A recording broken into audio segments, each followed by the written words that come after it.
একটু থামুন। রমজান শেষ হতে আর মাত্র 4 দিন বাকি।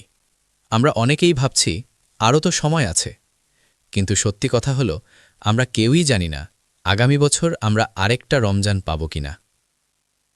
রমজানের এই শেষ কয়েকটি দিন খুবই মূল্যবান, কারণ এই সময়েই রয়েছে লাইলাতুল কদরের মতো মহান রাত, যে রাত হাজার মাসের থেকেও উত্তম।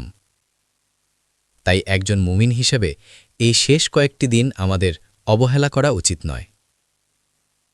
এই দিনগুলোতে আমরা যা করতে পারি, বেশি বেশি নফল নামাজ পড়া, কোরআন তিলাবাত করা এবং তার অর্থ বোঝার চেষ্টা করা, বেশি বেশি ইস্তেগফার করা, আস্তাগফিরুল্লাহ পড়া, মন খুলে আল্লাহর কাছে দোয়া করা, কারণ আল্লাহ এই সময়ে বান্দার দোয়া কবুল করেন, দান সৎকা করা এবং অসহায় মানুষের পাশে দাঁড়ানো।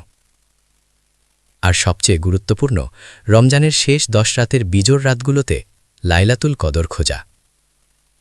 হয়তো এই কয়েকটি রাতের একটি রাতই হতে পারে আপনার জীবনের সবচেয়ে সৌভাগ্যের রাত।